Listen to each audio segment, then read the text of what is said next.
Hi guys, welcome back to our channel. This is Sam and this is Kai Sam TV.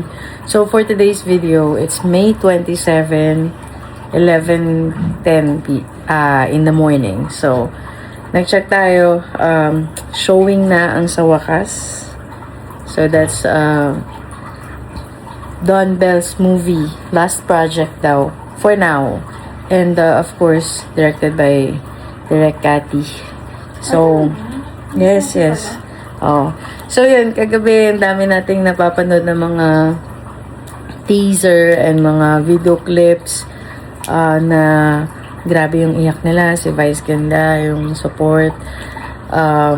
Of course, the Pangilinan family, tas yung ibang mga press, si Darla, napanood natin. So, hindi naman pwedeng hindi natin supportahan ng ating Belinda and of course Donnie. So today, ayan, Kai is doing her makeup and pupunta kami ngayon sa SM Taytay. And ang movie time will start at 12 noon. So malapit lang naman yung SM.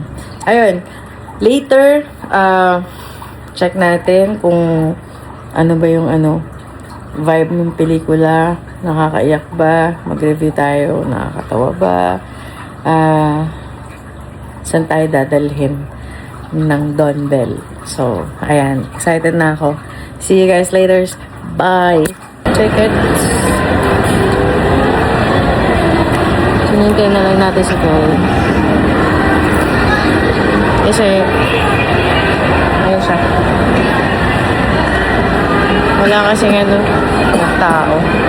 Nakabili na siya ng popcorn sa baba nung nag-park siya.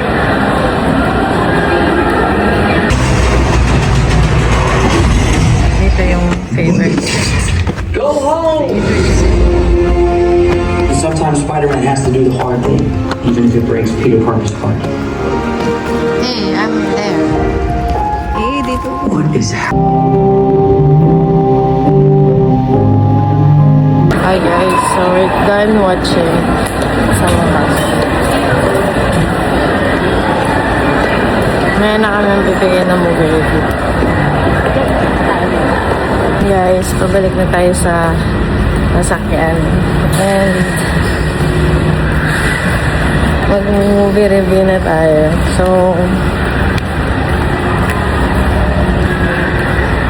okay, tayo na lang sa bahay. Sa bahay na lang. Bye-bye na. So yun guys, movie review tayo Sa Wakas, movie ng Don Bell. So today is May 27, while eating kwek-kwek.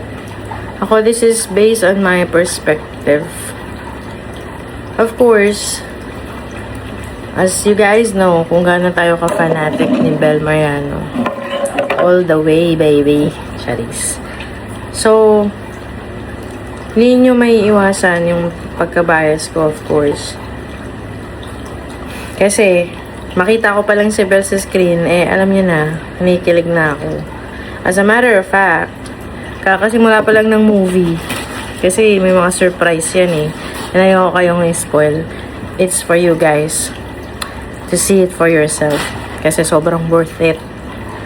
Natapon ko yung yung buong popcorn. So, nanonood ako ng movie na wala na akong inunguya. As in, ko na lang, full attention ko na lang sa screen. Yung yung nangyari. So, yun. When it comes to for me, when it comes to the story itself, it was a bit short, Mami, for me. It was a bit short yung pinag-ikutan ng movie. Pero yung twist niya ang deep. Ang deep ng twist niya. Hindi mo siya expectin agad-agad. Well, of course, overthinker tayo. May idea ako, pero you're not gonna expect na ganun.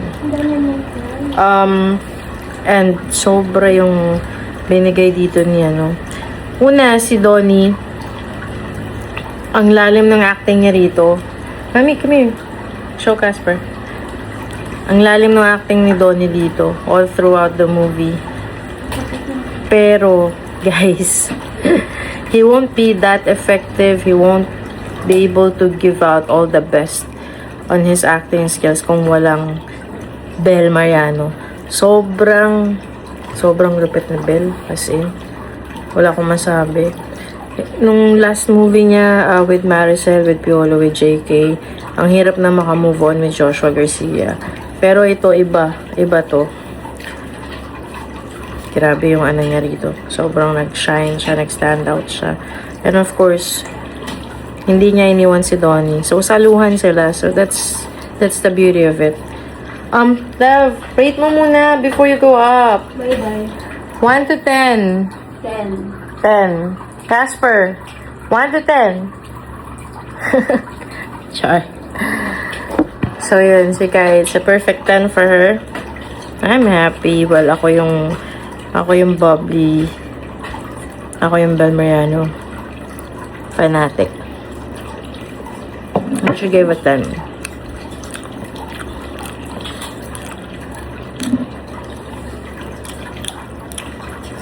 I'm gonna rate it 10 as well. Bakit?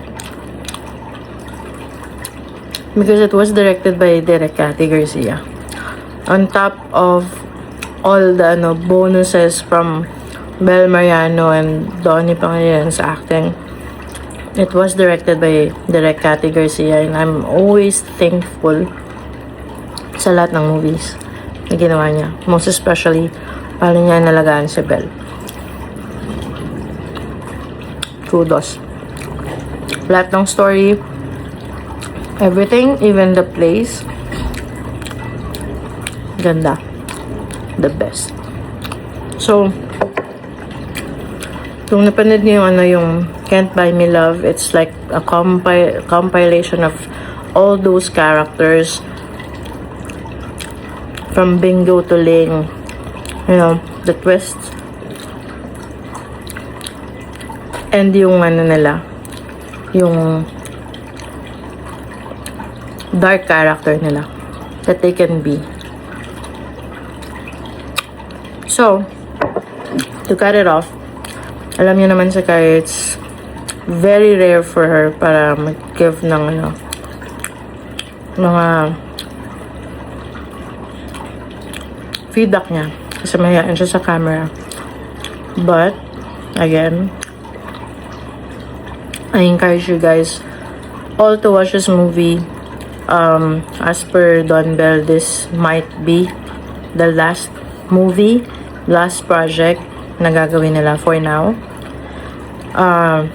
Maybe mag-decide sila na magkanya-kanya sila ng career direction, career opportunity. Pag napanood niyo itong movie na to, masasabi niyo kung bakit. Kung bakit maybe they come up to that. Kasi, honestly, sobrang ganda na ng chemistry nilang dalawa. Pero, you can see both of them shining in their own character, in their own talent, in their own skills, in their own passion. Hindi sila, hindi sila nagbitawan. And,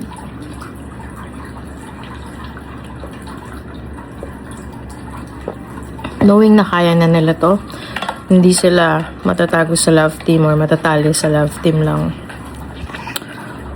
Both of them, sobrang laki ng opportunity, I believe, na naghihintay sa kanila. Of course, lalong-lalo na kay Bel. Si Bel, kaya niya maging girlfriend, kaya niya maging asawa, kaya niya maging anak, kaya niya maging kapatid. Lahat, sobrang versatile ng niya. Character ni Bel. Sobra talaga yung niya, yung passion, sobra yung binigay niya dito sa movie na to. So,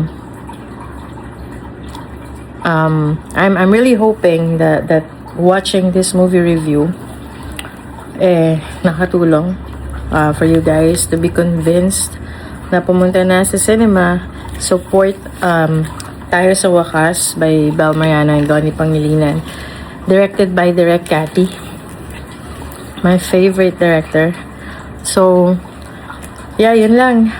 Comment down below if you have any like feedback as well, or if we share the same sentiments, thoughts and opinions. Feel free, as long as this is a safe space for all of us, most especially for Bel Mariano fans and Don Bell fans out there. So enjoy. Thank you so much, Bel. Congratulations. Iba ka. Paiba ka ng paiba. Pa ganun ka na, oh. So yeah, we're just hoping na you keep your feet on the ground and continue the craft that you're really working on. You can stand alone, you can shine alone. Both of you, Don, you can do that. So, yep. Thank you so much, guys, for watching. 10 out of 10, and 10 is my score for the movie. Tayo sa Wakas. Congrats. Watch it now.